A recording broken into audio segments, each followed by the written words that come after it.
Hello, YouTubers. Here we are on the 11th day of November of 2016. Happy Wednesday to you. This is Level-Headed News, and this is Brenda. Got a lot of news for you. We're going to start right on into it here. And the first article that I have is off of BizPack Review. So, watch Tucker Carlson destroy rich liberal college student burning the American flag. Hampshire College in Massachusetts has removed all American flags from campus.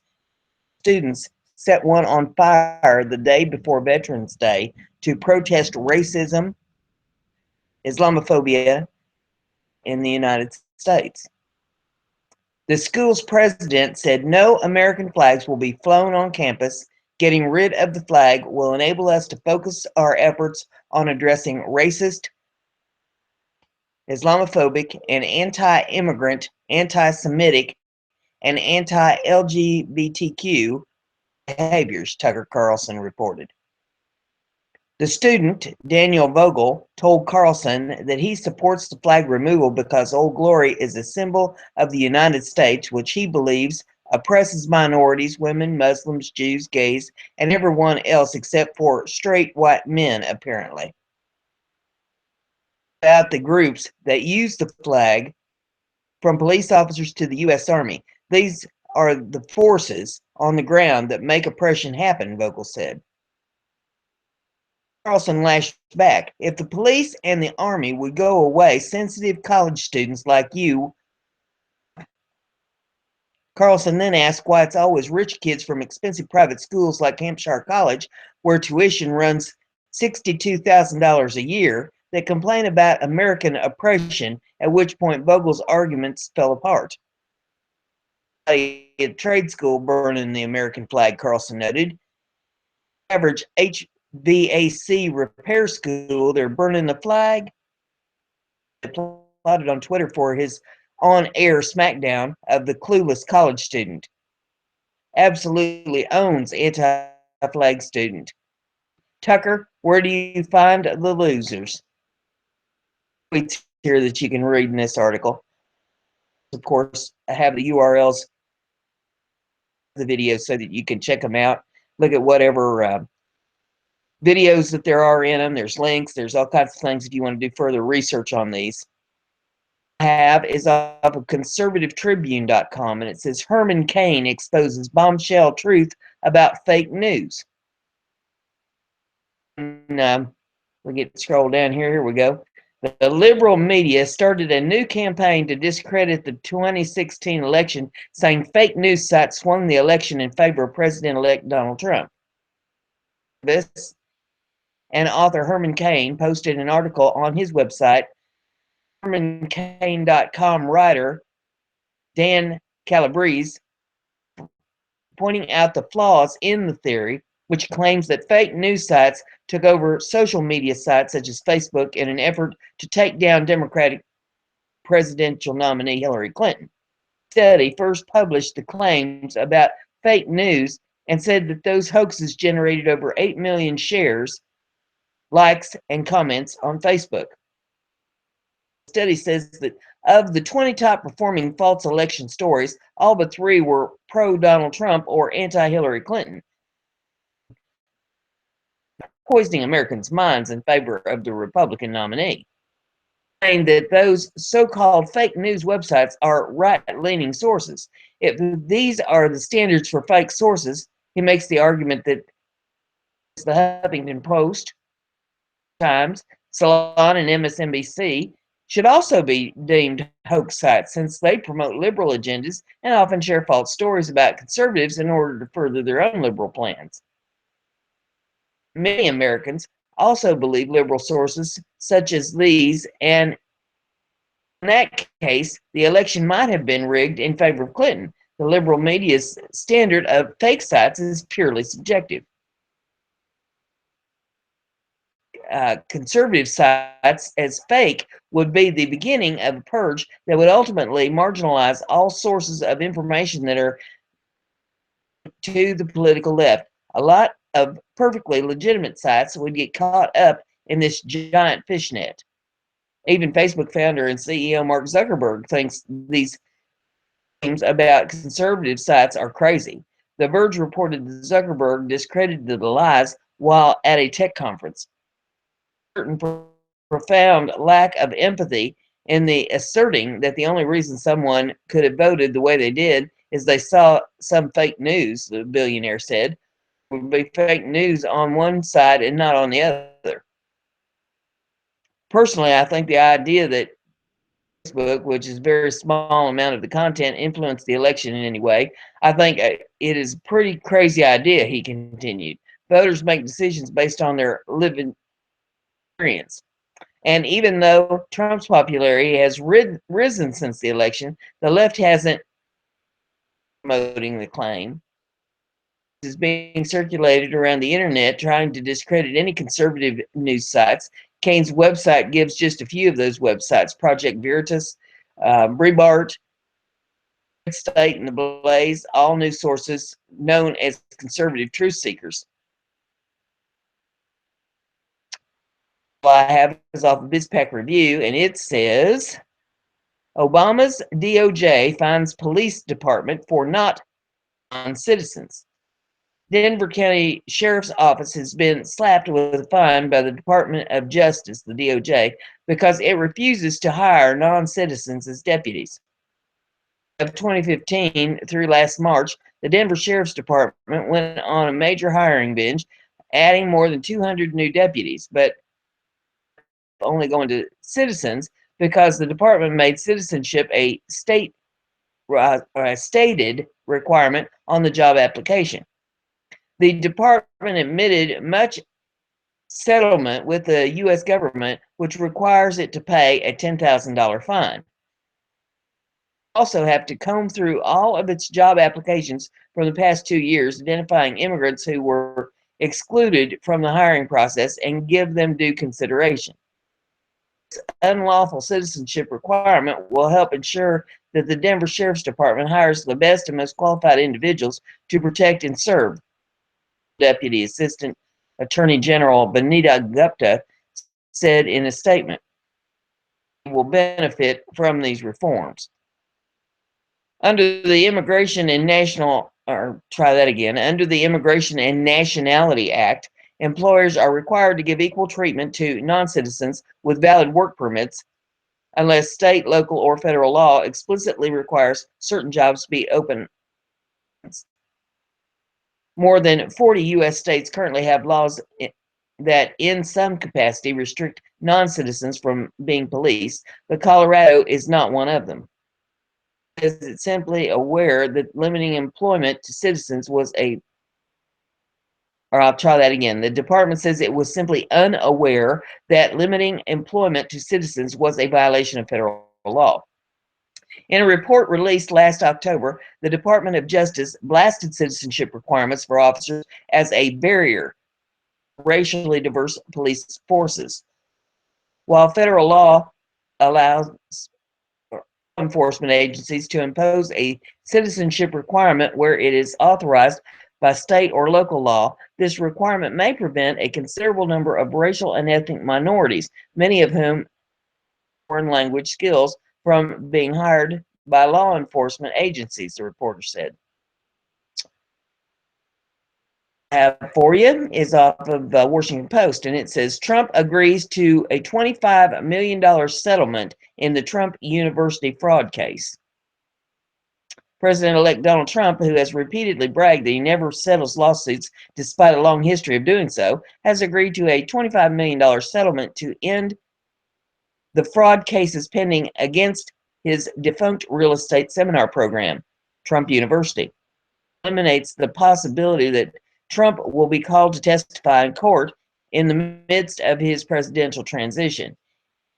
Separate lawsuits that made claims against Trump University, including a California class action case that was scheduled to go to trial later this month, suit in that and an action filed by New York Attorney General Eric. In a statement, Trump Organization General Counsel Alan Garton said he thought Trump would have prevailed in trial, but settled so Trump could devote his full attention to the important issues facing our great nation. Transition. Snyderman, a Democrat who had faced harsh attacks from Trump since filing the 2013 suit, said in a statement that his office for swindling innocent Americans out of millions of dollars and that the settlement had come despite significant resistance from Trump for years. That changes, Snyderman said. $25 million settlement agreement is a stunning reversal by Donald Trump and a major victory for the over 6,000 victims of his fraudulent university. Schneiderman said the settlement includes a $1 million penalty paid to New York State for violating the state's education laws by calling the university, despite offering no degree, traditional education. Not, however, admit fault regarding the claims that the customers were cheated. Representing former customers in the two California cases also confirmed the settlement at a hearing in San Diego. The university settlement appears to fit a pattern in which lawyers for the president-elect are working to reduce the number of his legal entanglements before he takes office. The attorney dropped an unrelated lawsuit while he was try that again. On Wednesday, Trump's attorneys dropped an unrelated lawsuit he was pursuing in Florida against Palm Beach County, in which he had complained about commercial air traffic over a Lego estate. Trump has for years over a flight pattern from the county airport, which he has complained causes too much noise at his club. Likely to be imposed with Trump's election could mean that Trump will win the long fight without legal action. Negotiations over Trump University, handled in part by lawyers for Schneiderman, who had filed suit against Trump University in 2013, has called the real estate program a fraud from beginning to end. Of New York case and the two California suits were closely linked because they were all brought on behalf of an overlapping pool of former Trump University customers, said a person familiar with the situation, who spoke on condition of anonymity because of the sensitivity of the ongoing negotiations. Customers who sued in California said the settlement must be approved by the court, but that some customers would see full refunds of the money they spent on Trump University, potentially as much as $35,000 in some cases. Is expected to be appointed to disperse the funds, but attorney Jason Forge said many could see refunds. Forge called the settlement an unprecedented recovery for such a case. An attorney for former Trump University President Michael Sexton said in a statement that one Trump business partner remained proud of the work done at Trump U and is grateful for the unwavering support he received from Trump. Aggressively pursuing his business interests in court, settled lawsuits many times, despite arguing that doing so only invites further litigation. You know what happens when you start settling lawsuits? Everybody sues you, he said on MSNBC in March, responding to a question about Trump University. I don't get sued because I don't settle cases. I win in court. The case emerged issue during the presidential campaign, and even as he rose in the polls and emerged as Republican nominee, Donald Trump at times seemed deeply engrossed in litigation and repeatedly defended the business. At a rally in San Diego in May, Trump dissected the matter at length, insisting that most customers who had spent money on the real estate program had been pleased. He attacked particular plaintiffs by name, including one who later dropped out of the case, citing the publicity. Diego's statements included an attack on U.S. District Judge Gonzalo Curiel, who was overseeing the California cases. If we have a trial, we'll go all the way, he said then. Watch how we win it. In a subsequent interview in June, Trump continues to press complaints against Curiel, alleging the judge was biased because of his Mexican heritage.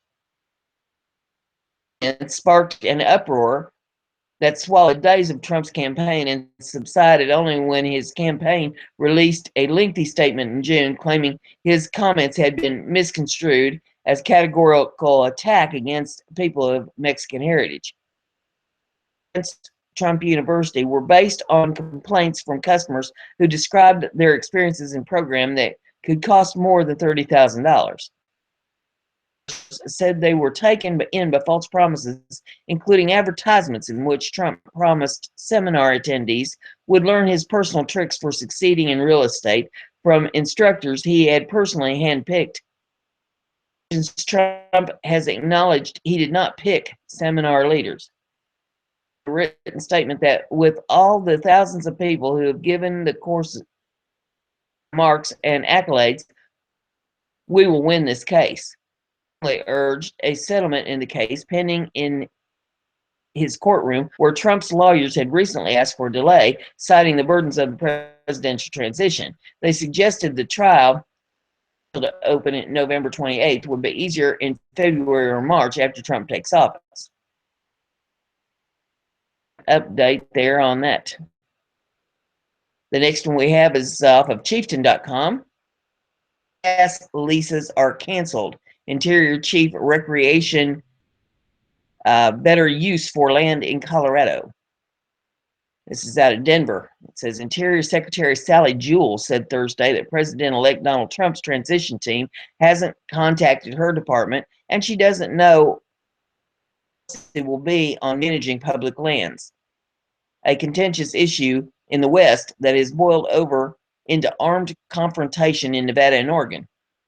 Jewell was in Denver to announce that the federal government had canceled 25 leases for oil and gas drilling on federal land in western Colorado, saying recreation was a better use for the land. No drilling had begun on the site. Jewell said she expects the decision to stand once Trump takes office because it came after years of consultation with industry and other parties. She said she couldn't predict what Trump's public land policy will be because she has not heard from his transition team in the 9 days since the election. I can't kind of approach they may take or the people they put into place may take, she said. To increase oil and gas drilling on the federal land, open up offshore drilling, and undo some environmental and energy policies of President Barack Obama's administration. Federal lands in the West for oil and gas development, mining, ranching, and other uses is an inflammatory issue that restricting commercial uses for environmental reasons hurts the economy and infringes on Western rights. Others say overdevelopment causes unnecessary damage to the environment and privatizes land that should be open to all Americans.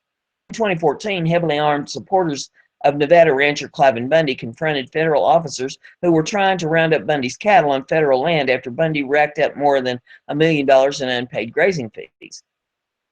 Down, but arrested Bundy last February on charges including threatening federal officers.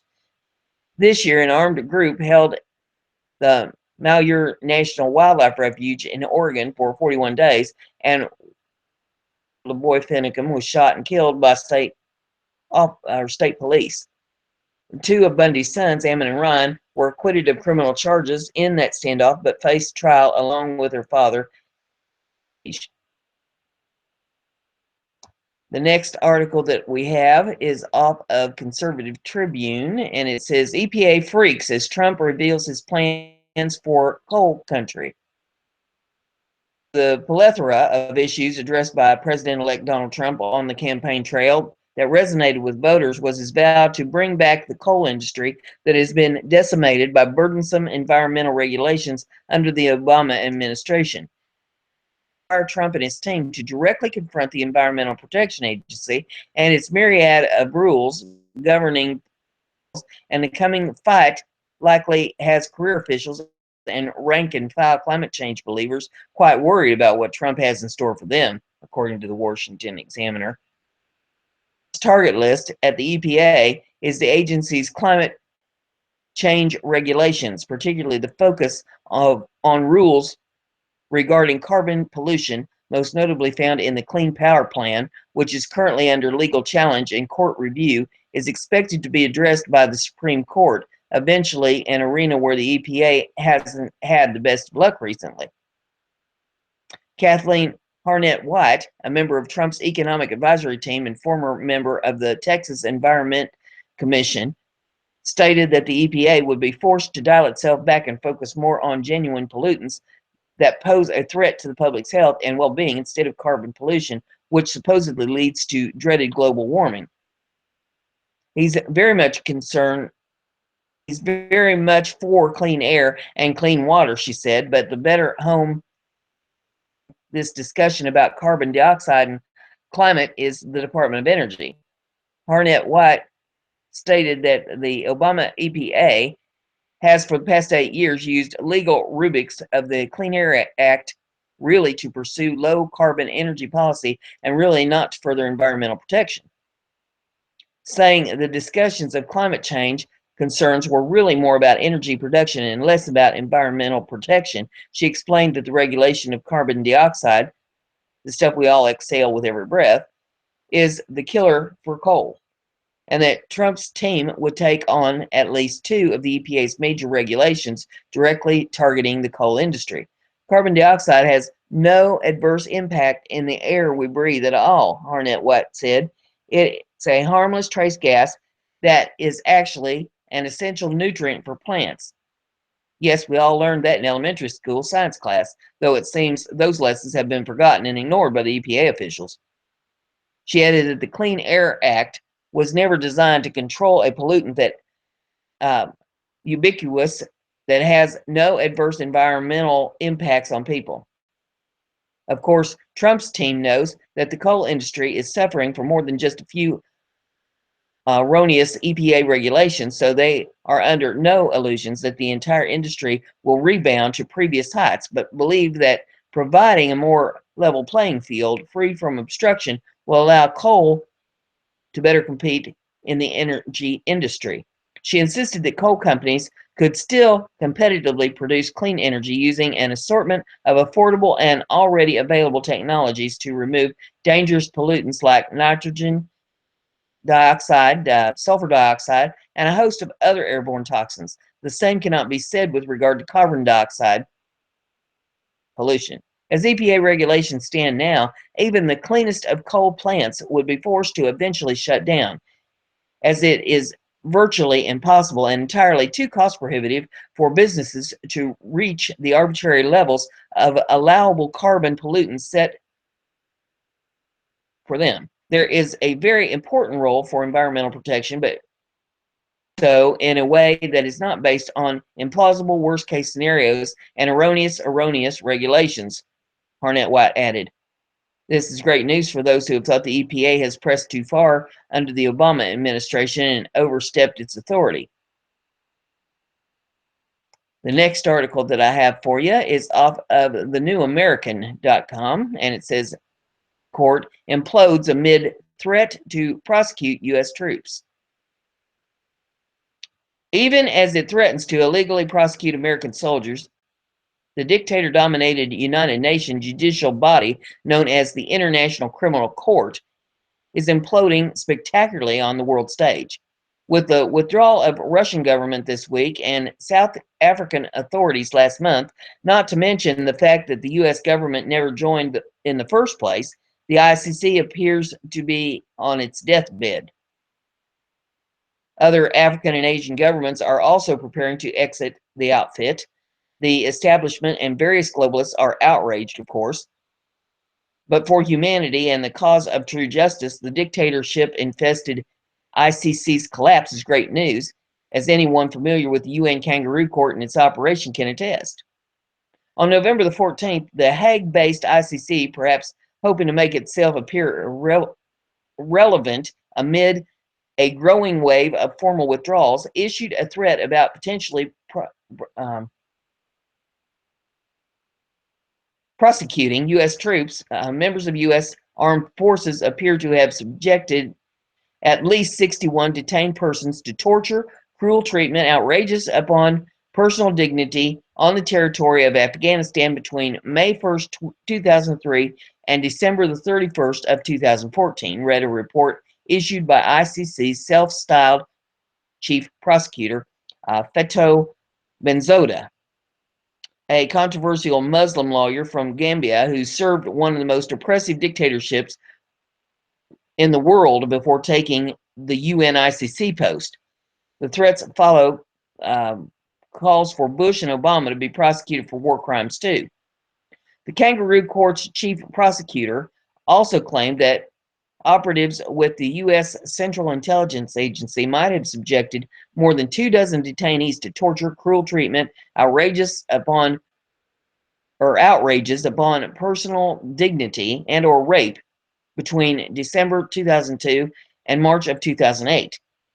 The alleged crimes took place in Afghanistan, Poland, Romania, and Lithuania, according to the report.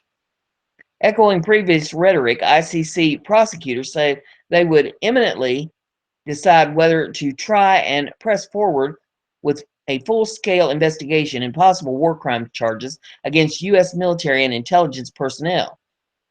The court also claims jurisdiction over vague crimes of aggression. Whether the baseless threat to illegally prosecute U.S. forces was an effort to stem the exodus of members from the troubled and widely ridiculed court was not immediately clear.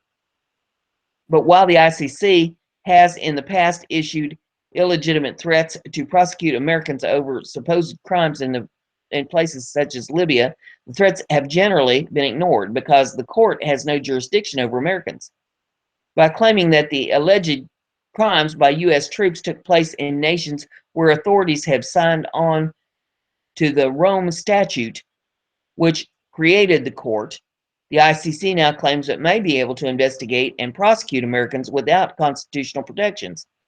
Under normal circumstances, the U.S. government might kindly remind the ICC of its irrelevance and lack of jurisdiction and story. After all, American courts and officials are perfectly capable of prosecuting any of the crimes alleged to have been committed, all of which are serious crimes under U.S. law.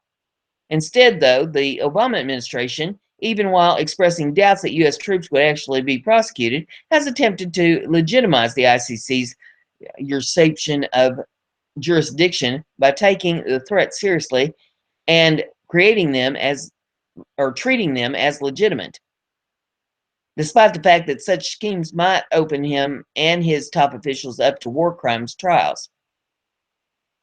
After the ICC prosecutors' threats against Americans were released, Obama State Department spokesperson Elizabeth Trudeau said the Obama administration did not believe the ICC investigation was warranted or appropriate. What the department did not say was what it should have said. The ICC is a rogue body with mass murdering tyrants as members that have no authority to investigate or prosecute Americans under its pseudo justice system. Obama might have also reminded the ICC that it includes none of the U.S. Constitution's protections that ordinarily would ensure that suspects' rights, presumption of innocence, and due process are upheld. The many reasons why Americans should and do avoid the ICC like plague have long been common knowledge among clear-thinking legal experts. The late Dr. Charles Rice, professor of law at Notre Dame University, called the ICC a monster that essentially repudiates the Constitution, the Bill of Rights, and the Declaration of Independence and cancels the 4th of July. Especially troubling, he said, is that the court acknowledges no boundaries to its supposed authority. In our system, law is supposed to be a rule of reason, which, in a sense, controls the state and compels the state to operate under the law, Dr. Rice explained. What are the limits on the ICC? There are none. It's insane. But that sort of view, coercive power, is widespread in the outgoing Obama administration, which was thoroughly repudiated by voters via the rejection of Hillary Clinton. Indeed, the Obama administration, which has been illegally trying to legitimize the court from the start of Obama's term, pretended in its statement that the probe was legitimate. The United States is deeply committed to complying with the law of war, and we have a robust national system of investigation and accountability that more than meets international standards, Trudeau added. In reality, the Americans government are not legally bound in any way to the dangerous international standards of the dictators' clubs that are the UN and its kangaroo courts. But even as Obama seeks to legitimize the pseudo court's usurpations and attacks against Americans and the U.S. justice system, the ICC is still imploding and becoming a joke. The latest devastating blow to the court came this week when the Kremlin issued a decree withdrawing from the self-styled court over its alleged bias and politicization of investigations, especially as it especially as it relates to Putin's controversial annexation of Crimea. The blow is particularly harmful coming from the Russian government, which was one of the architects of the court and one of its chief boosters for many years, including amid the civil war of Syria. Russian officials blasted the ICC in public statements after announcing the withdrawal. The resolution signed by Vladimir Putin on Russia's refusal to remain a member of the Rome Statute did not come out of the blue. First Deputy Chairman of Russia's Federation Council Committee on Defense and Security, Franz Klitzevich, was quoted as saying by Russian media outlets this week, almost all investigations by the ICC concerning Russia have been politicized, if not biased. He cited the ICC's refusal to investigate the 2008 conflict in South Ossetia as an example. In the months before the Kremlin withdrew, several African governments did as well. Most prominent among them, perhaps, was the increasingly autocratic regime ruling South Africa. Genocide experts for years sounded the alarm about the Communist Party-dominated regime, especially when the corrupt president, Jacob Zuma, went on national TV and encouraged genocide against the vulnerable Afrikaner minority. But the chances of that regime facing justice at the ICC for that were slim to none anyway. Instead, what appears to have triggered the withdrawal was the ICC's order that South Africa authorities genocidal ally, Sudanese dictator Omar Bashir. The regime in Burundi and Gambia also withdrew in recent months, and the rest of Africa's governments are considering mass withdrawal. But in Africa, the ICC has been losing legitimacy for many years, and for good reason. While complaints among the African dictators about the anti-African bias at the court are perhaps overblown, many of the ICC judges are African. There are very legitimate concerns surrounding the UN's kangaroo court. Perhaps most alarming to observers around the world from an African perspective, at least, was the UN-backed overthrow of Ivory Coast President Laurent Gbagbo and his subsequent railroading by the UN's Farisal justice regime. The elected Christian president challenged vote fraud by a Muslim central banker and won at the nation's constitutional court, which is supposed to decide such matters. But the UN decided to ignore that nation's constitutional procedures and support brutal Islamic militias that butchered their way into the capital, slaughtering thousands of Christians to install the brutal UN-backed usurper and tyrant with a history of loyalty to globalism. Imagine the UN invading America and arresting George W. Bush because the Supreme Court ruled for Bush instead of Gore following the election dispute. Gbagbo is now the first head of state to be taken into custody by the kangaroo court, offering a strong warning to nations worldwide about dangers of joining the UN's extremist justice outfit. Predatory UN peacekeeping troops that, according to surveys, regularly raped and sexually exploited 4 out of 5 underage girls in Ivorian towns remain at large. U.S. government-funded propaganda organs loyal to Obama, such as Voice of America, cited establishment-minded human rights groups to claim that Putin's withdrawal from the ICC was a bad sign for justice.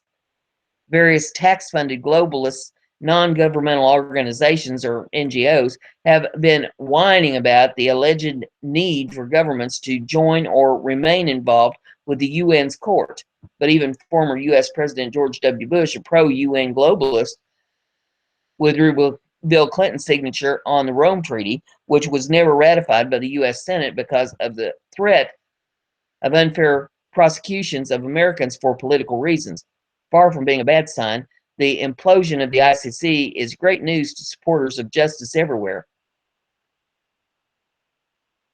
As this magazine has been documenting since before the ICC was born, the UN and its FATO courts, including special courts such as the UN Special Tribunal for Lebanon, infamous for trying to jail journalists for doing their jobs, are a threat to freedom, justice, and national independence around the world.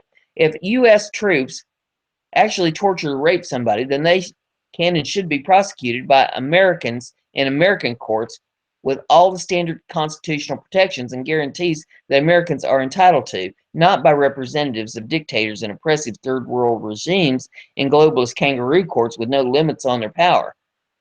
So while Putin and company may have their own less than noble reasons for ditching the ICC, humanity can rest easier knowing that the UN's kangaroo court is one step closer to landing on the ash heap of history where it belongs.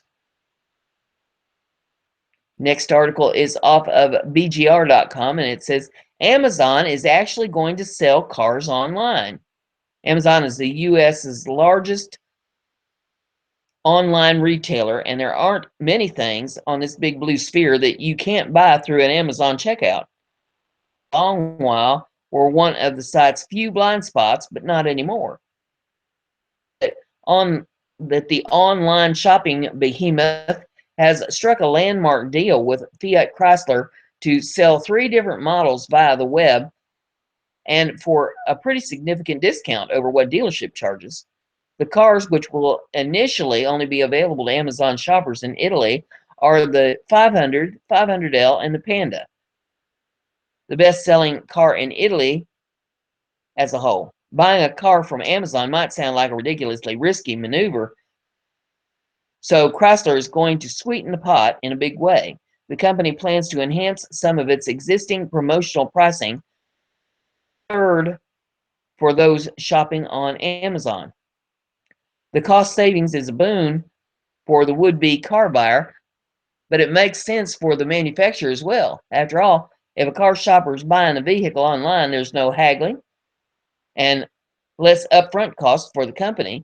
A customer buying online doesn't waste an hour or more of a sales rep's time. There's no commission to be paid, no wear and tear as a test driver kicks the wheels and floors the gas pedal. Still, dealerships haven't been entirely removed from the equation. Amazon buyers will be contacted shortly after their purchase and directed to an authorized dealer to sign off on the paperwork and actually pick up their vehicle.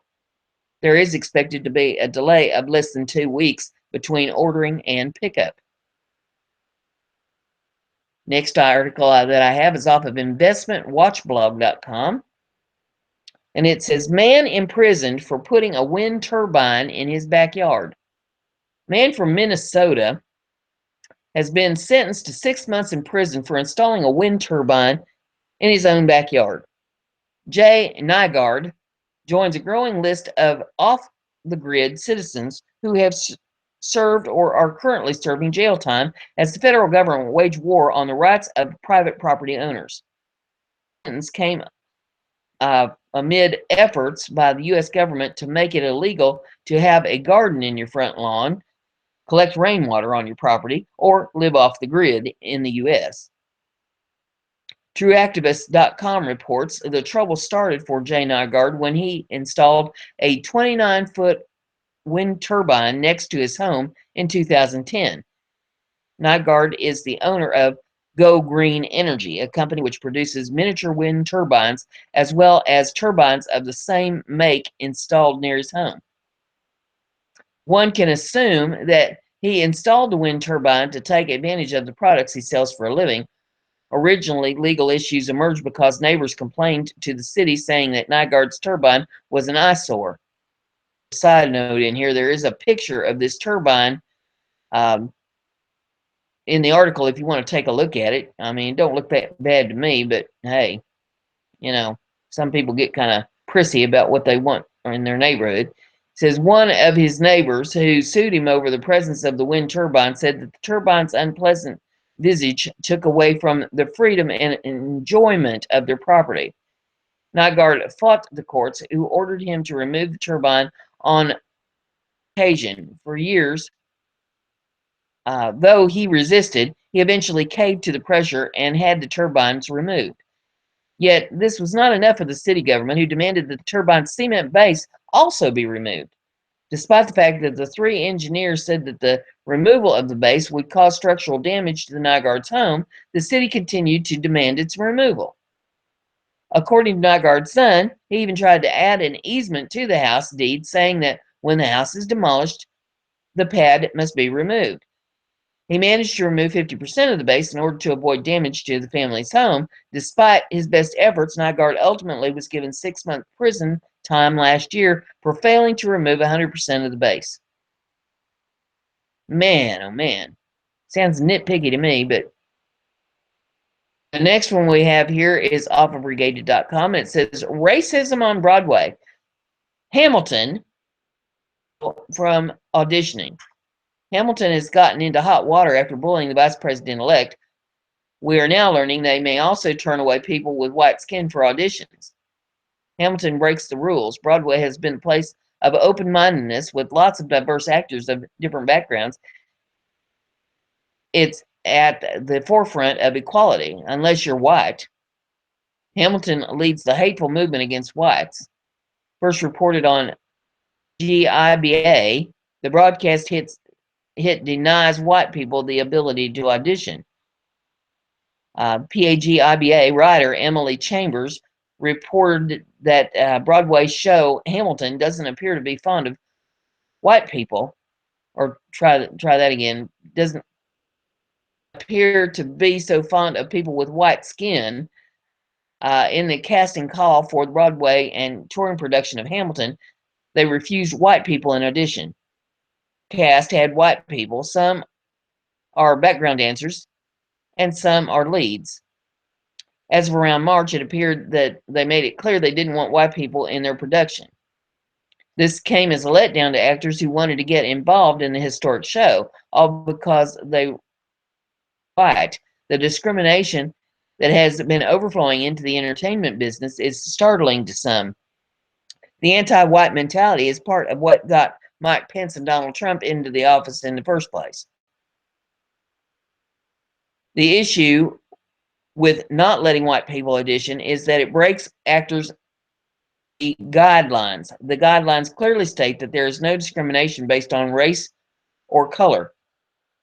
And then they have a link so that you can read the original casting call if you want to pull that up and take a look at all that. The next one we have is off of Breitbart.com, and it says, Christmas. Saudis ban international schools from observing non-Islamic holidays. The Sunni Kingdom of Saudi Arabia, a U.S. ally, has prohibited international schools from designating non-Islamic holidays such as Christmas and New Year's Day as school vacation days, reports the Indo-Asian News Services. Saudi Education Ministry has warned international schools from marking non-Islamic occasions such as Christmas and New Year, the media reported on Monday, notes IANS in an article published by the Times of India. This state-run news agency, Zenua, I think it's pronounced, IANS adds that the ban includes forbidding those schools from providing holidays on such occasions for changing the dates of exams to suit them. The Saudi Education Ministry reportedly warned that schools that violate the edict risk having their licenses revoked. Schools are ordered to abide. We got something trying to play here. Let's see if we can get this stopped. Okay, I think I got it stopped. The Saudi Education Ministry reported that schools that violate the edict risk having their licenses revoked. Schools are ordered to abide by the state-mandated academic calendar for exams and holidays, which also excludes Shiite holidays such as Ashura celebration. The Saudi government has refused to allow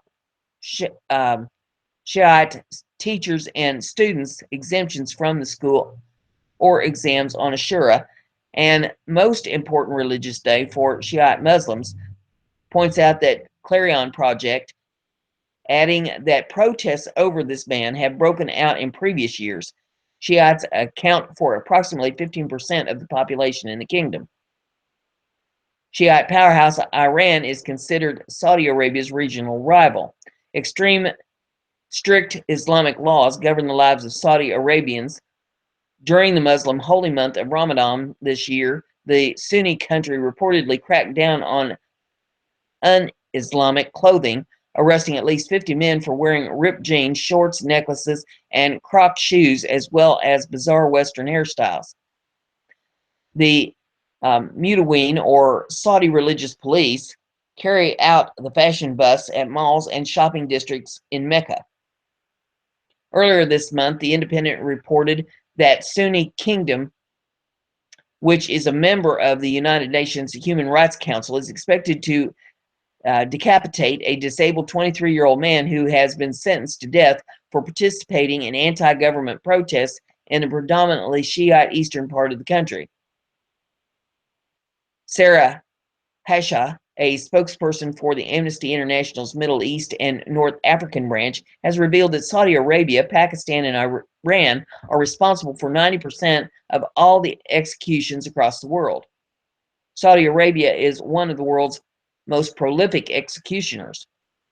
Research last year by human rights organization Reprieve found that of those identified as facing execution in Saudi Arabia, some 72% were sentenced to death for nonviolent alleged crimes, while torture and forced confessions were common, noted The Independent.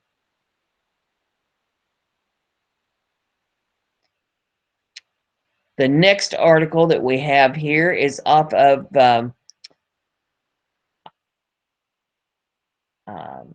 ILA.org. It says 11th hour changes to federal firearm form. In what will hopefully be one of the final acts of the Obama administration on firearms, the ATF on Monday announced that its proposed changes to the Form 4473 would go into effect on January the 16th of 2017, just 4 days before the inauguration of President-elect Donald Trump. Form 4473 is the federally mandated form that must be filled out by any person who acquires a firearm from a licensed dealer.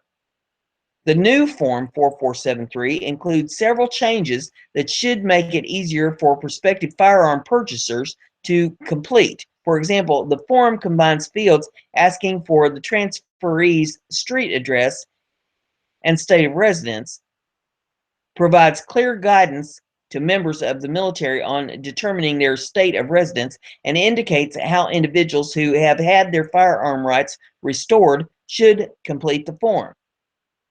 The form also provides guidance to licensed dealers on how to complete a firearm transaction that was initially denied, but where the denial was later overturned. This is very important for individuals who may have been denied because of incomplete or dated information in the National Instant Criminal Background Check System.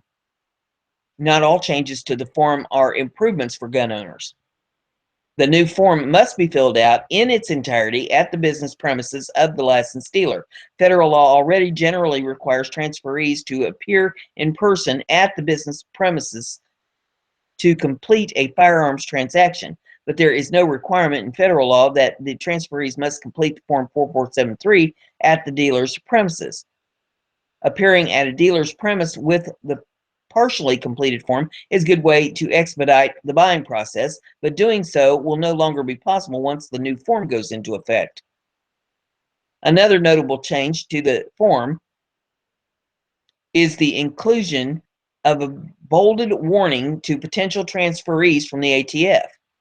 The warning provides that the use or possession of marijuana remains unlawful under the federal law, regardless of whether it has been legalized or decriminalized for medical or recreational purposes in the state where you reside. This warning is a continuation of the ATF's policy that was first published in an open letter on September 21st, 2011. Under the ATF's policy, not only are users of marijuana prohibited from possessing firearms, but a person may not transfer a firearm to an individual if the transferor knows that the transferee holds a medical marijuana card. Importantly, this second prohibition applies even where the cardholder does not actually use any marijuana. According to ATF, firearm dealers should expect to receive the new Form 4473A in early December, and beginning January the 16th of 2017, all firearm transactions must use the new form. A full listing of the changes to Form 4473 is available at a link you can click on in this article right here at the end of it. So if you'd like to take a look at that, you can pull up that URL and click on that link. The next article I have for you is off of the cannabis.co, and it says, marijuana legalization won big at the ballot box. Now the real challenges start. Washington Post op-ed, the new political landscape with President Donald Trump in office alongside a Republican-dominated House and Senate signals that the ending marijuana's federal prohibition is unlikely to be legislative or executive priority. Election day was a blowout for the cause of legal marijuana. Ballot measures legalizing medical and recreational cannabis use passed for the first time in 7 states, with a defeat in Arizona, the only setback for activists. But as the experiences of other legal marijuana states show, the thorniest debates are just starting. How should the trade be regulated? Who will benefit financially? How will the federal government act? These questions and others will roil the states for years to come. The presidential and congressional election results have already put some of these measures in peril. Activists knew that the overwhelming show of support for marijuana ballot initiatives could be interpreted as a mandate for lawmakers to reconsider the federal prohibition on the plant. President Barack Obama added to these hopes by saying that if just 5 of the states decided to allow the form of cannabis use, that would mean that a fifth of the country is operating under one set of laws and 4/5 in another. That is not going to be tenable. The new political landscape, however, with President Donald Trump in office alongside a Republican-dominated House and Senate, signals that despite a groundswell of popular support for marijuana legalization and its growing geographic footprint in America, ending the plant's federal prohibition is unlikely to be a legislative or executive priority. Trump's prospective federal law enforcement appointments don't suggest an extension of the Obama administration's non-interference policy. Early, though now unlikely, contender Chris Christie, New Jersey's governor, promised in a Republican primary race that he'd terminate legal marijuana in all 50 states. Trump's choice for Attorney General, Alabama Senator Jeff Sessions, said in April, "Smoke marijuana," and that he thought the Ku Klux Klan was okay until I found out they smoked pot, which he later said was a joke. Journalist Tobias Coughlin-Bogue also raises the disturbing possibility that an anti-immigration attorney general might not disrupt state cannabis initiatives entirely, but could selectively enforce federal drug laws against immigrants and people of color into the cannabis industry. But even if appointed officials honor Trump's professed respect for states' rights, marijuana legalization is just the start of a protracted dialogue over how to craft cannabis policy. States that legalized marijuana earlier have contended with unanticipated consequences as well as social and legal disputes over the rules of newly sanctioned industry. Take Pueblo, Colorado, which became the state's second largest hub of marijuana production after legalization in 2012. The city voted on two measures in this election, both proposing local bans on cannabis industry. Proponents argued that legalization has attracted a migration of homeless persons from neighboring states, overburdening social services. The measures in a town where new industry has yielded thousands of jobs were soundly rejected. But other cities, such as Los Angeles, are now studying the link between the availability of cannabis and the movements of homeless people, wondering whether to use tax revenue from cannabis to expand homeless services or just leave them as public costs that other taxpayers have, or try that again, other taxpayers are irritated about subsidizing.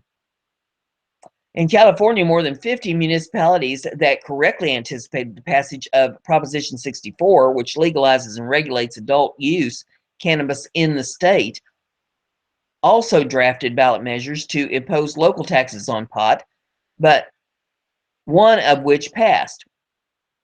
While tax revenue has helped sell skeptics on the benefits of legalization, if taxes are too severe, they risk driving consumers back to underground suppliers. Proposition 64 proposed statewide tax was controversial. Dale Geiger, director of California NORML, a pro-pot lobbying group, called it inordinately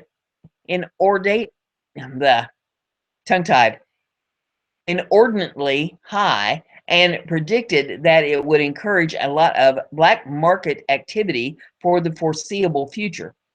Steep local taxes could compound this problem, as cities in California passed levies ranging from 3 to 20%, which on top of state tax means that for some, the cost of medical marijuana will rise by 27%.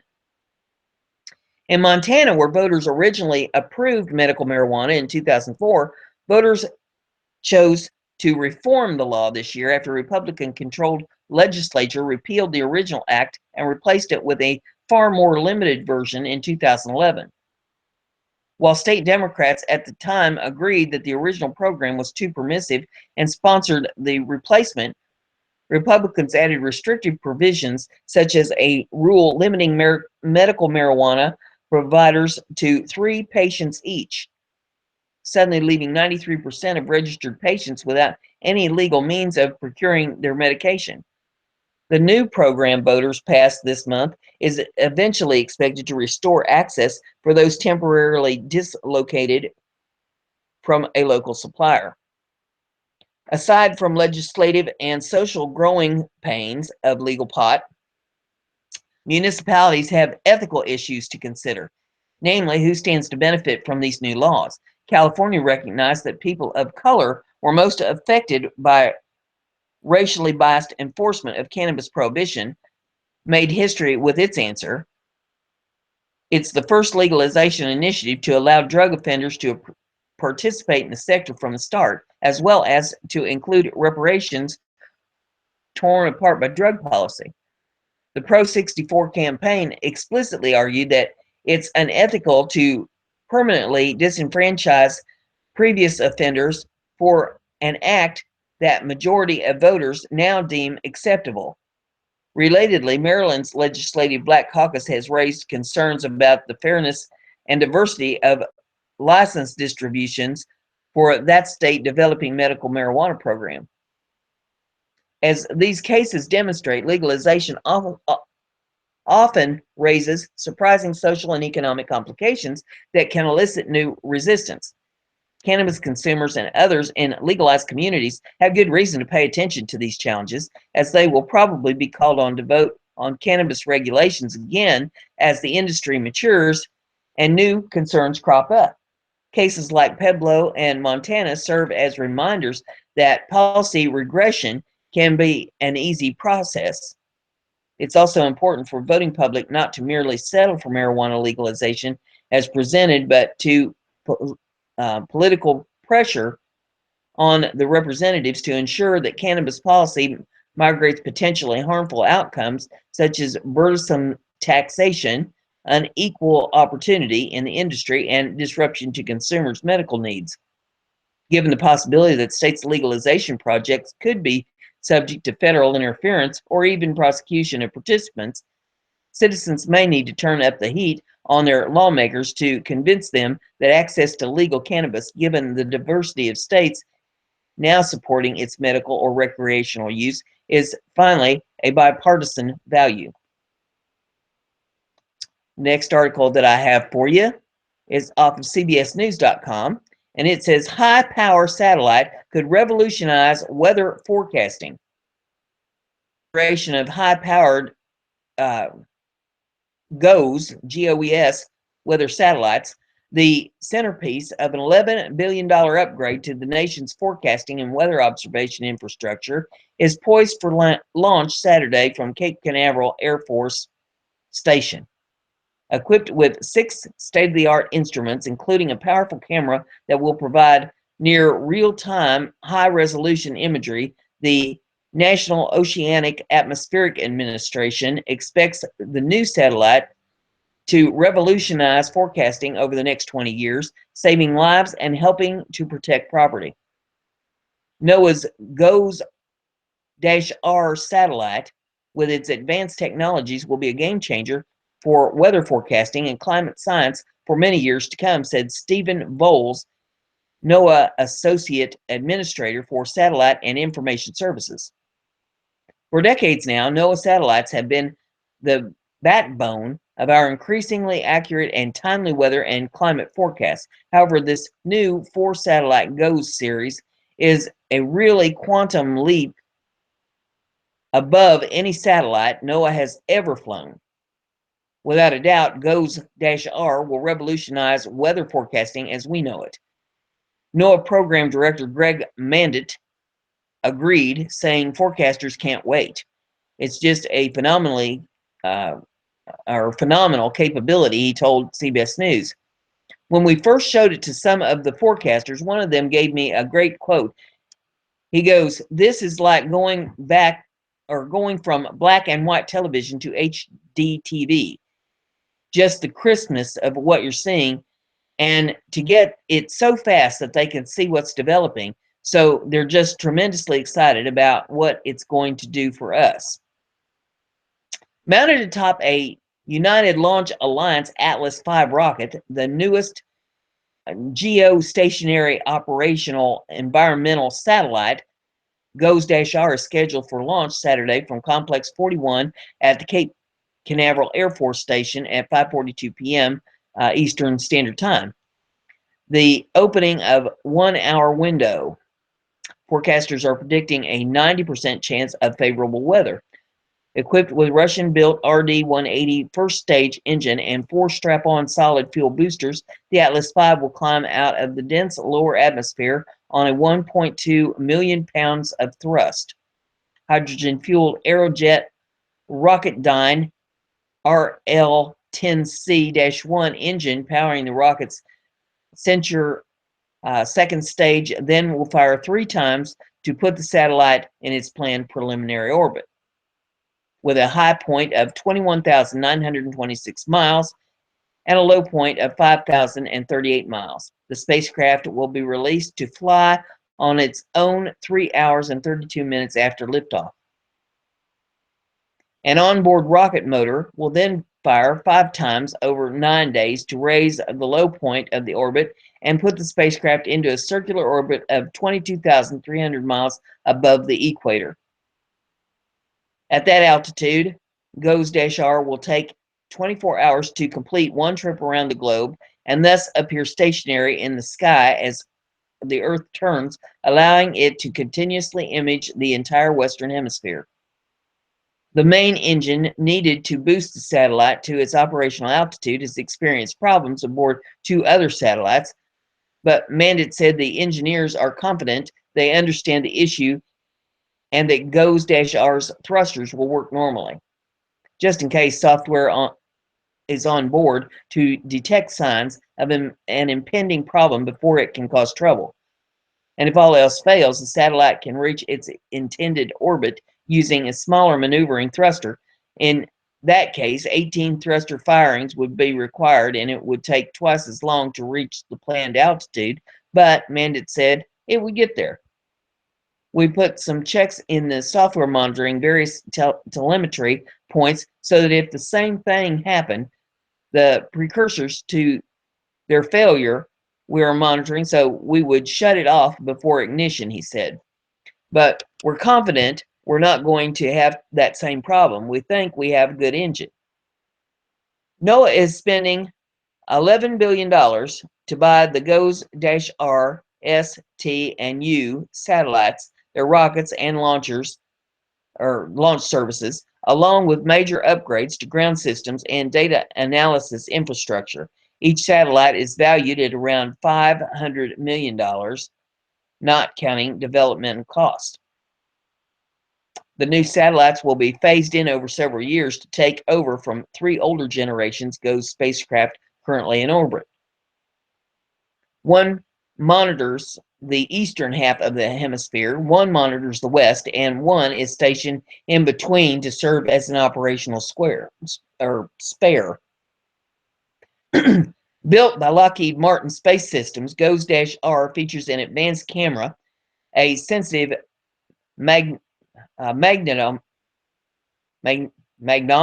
I guess it is, magnetometer, an ultraviolet X-ray sensor to measure how solar radiation affects the upper atmosphere, and ultraviolet imager to constantly monitor the sun, and sensors to measure charged particles from the sun that can affect communications and navigation.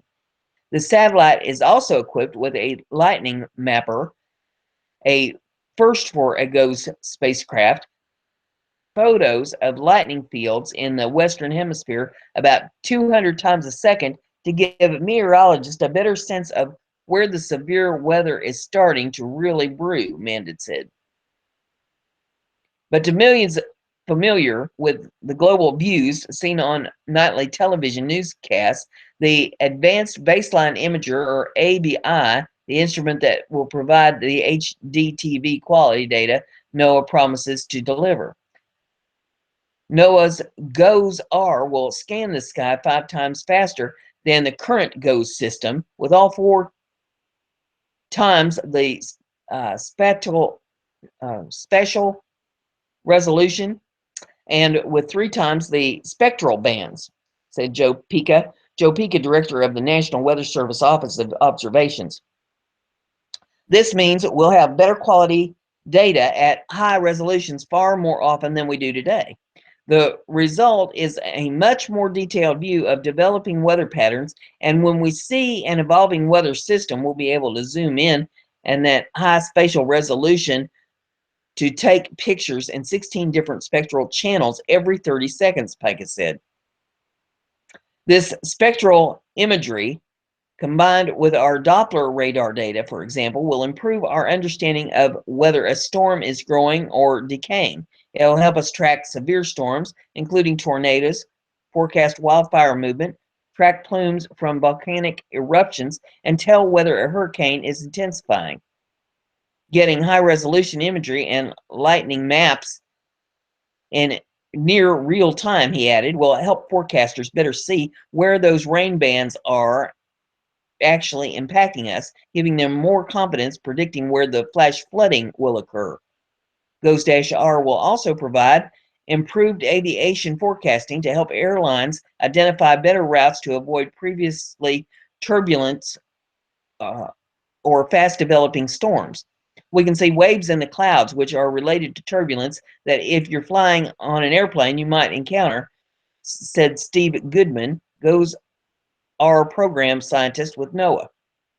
So we'll have early detection, or try that again. So we'll have early indication of areas to avoid, which we couldn't see before with our lower resolution. It was just smeared out. GOES-R will become GOES-16 once in orbit. GOES-S is scheduled for launch atop Atlas V in early 2018, with GOES-T going up in 2020 timeframe and GOES-U following suit around 2024. The new satellites are intended to provide uninterrupted service through 2036. Fred Johnson, a National Weather Service meteorologist in Melbourne, Florida, who just tracked Hurricane Matthew's hard-to-predict path along Florida's east coast, is is especially excited. Every 5 minutes, you're going to see a picture of the continental United States, he said, and then every 30 seconds, you'll be able to get an image of, let's say, a thunderstorm developing or a hurricane developing. It's just going to be amazing. The next story I have for you is off of space.com, and it says, how, you're going to love this one, how recycled astronauts pee boosts chances for future deep space travel. NASA's updated urine reclaiming system is recycling even more water on the International Space Station, paving the way for long-duration space travel such as the journey to Mars. Hauling tons of water to space station is inefficient and costly. In 2009, NASA astronauts began recycling urine using the urine processor assembly, which is able to reclaim 75% of water from urine. Engineers at NASA's Johnson Space Center have since improved urine recycling system aboard the orbiting lab by incorporating a chemical solution called alternate urine, or AUP. A few milliliters of AUP are dispensed when the toilet is flushed on the space station, allowing for a greater percentage of reclaimed water, according to a statement from NASA. And there's a link that you can click on here. It says how to pee in space and what to do if the toilet breaks.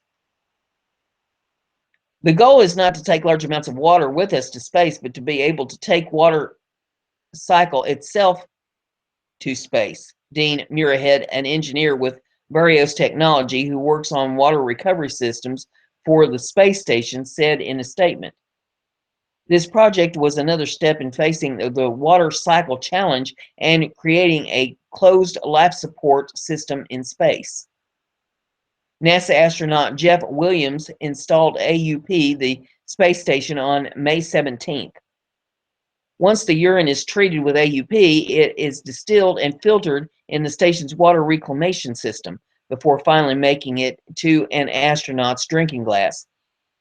Officials said AUP was the potential to reach a 90% recovery rate, thus ensuring astronauts have the water resources necessary to survive longer deep space missions. What's more, AUP reduces mineral buildup, which is believed to have clogged the tubes of the urine distiller on the space station in 2009. Where other people see urine, I see a vital resource that's going to help astronauts survive, Muirhead said. To accomplish long-duration spaceflight, we need to develop these technologies that allow us to live independently of Earth. Close the water loop. AUP also has implications beyond its use on the space station. Clean water is a concern for many countries on Earth, and technologies such as AUP help people conserve and reuse water. And there's several videos in this if you want to pull it up and take a look at what's going on with that. And then, not to be left out, the next one is also off of space.com, and it says Space Poop Challenge. NASA calls for better spacesuit potty system. All of nature is really urgent, and if you're in a spacesuit, you can't easily rush to a bathroom. That's why NASA has created the Space Poop Challenge. The agency is asking innovators to create fecal, urine, and menstrual management systems for spacesuits that would work for up to 6 days. Up to $30,000 in prize money is up for grabs. NASA astronauts wear diapers to take care of their bodily needs while they're launching, landing, or spacewalking. However, these diapers are only good for a few hours. Sitting in poop, urine, or menstrual fluid is more than that is bad for your health and your backside, the sides, and then they have the link again of how to pee in space and what to do if the toilet breaks. You can click on that to read that article. It says future missions may require long duration waste management for use by pressurized suited. NASA wrote in a statement on Hero X, a website where people and organizations can host incentive-based competitions. Cabin depressurization or other contingency, crew members may need to take refuge in their launch and entry suits for a long duration, 144 hours, the statement. The crew member will have less than 60 minutes to get into and seal their spacesuit. To ensure the crew member's safety, the solution proposed system needs to take no more than 5 minutes to set up and integrate with the spacesuit. Further complicating the challenge is the requirement that the system work in microgravity in pressurized spacesuit. This means would-be designers need to contend with floating water and debris that everybody really, really wants to keep far away from human orifices or vital spacesuit systems.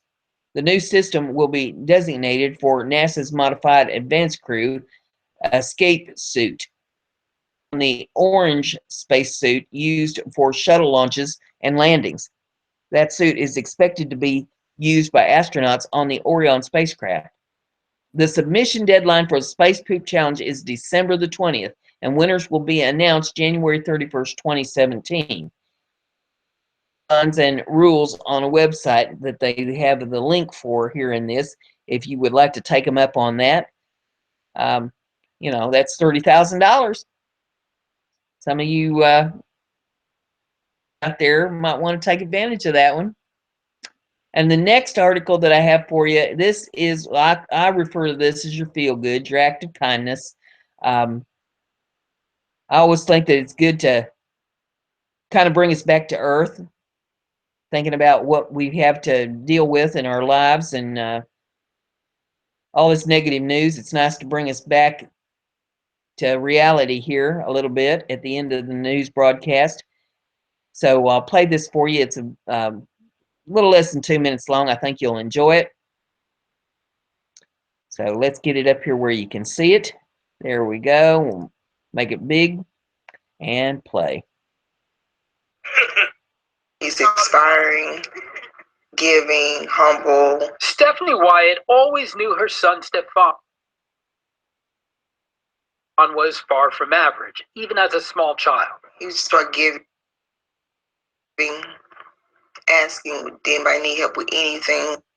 Always willing to lend a hand, never too keen on wasting money. I've been eating pizza, like microwave pizzas, like for all my life. Like she'll tell you, my friends will tell you, like I never did go out.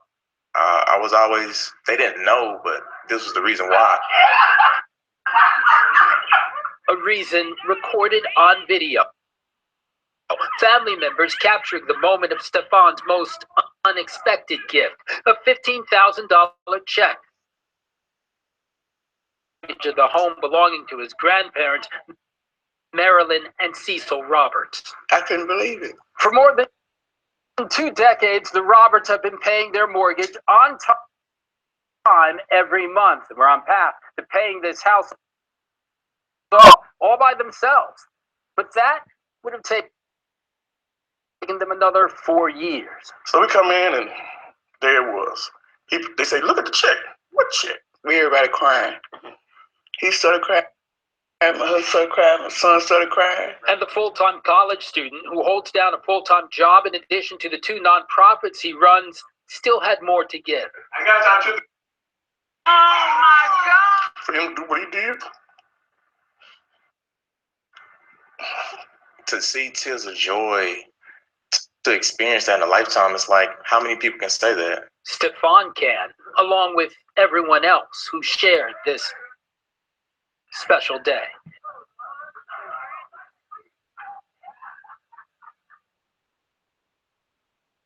So I was particularly touched with that article. We have so many people that they want to live off the government, and they're capable of working. They just don't want to. They want to take advantage of the system. And here's this young man. He's going to college. He's holding down a full-time job, and he runs 2 nonprofit organizations to help other people. Paid off his grandparents' house. Special kudos have to go out for somebody that has that sort of tenacity and drive that they want to help so many people.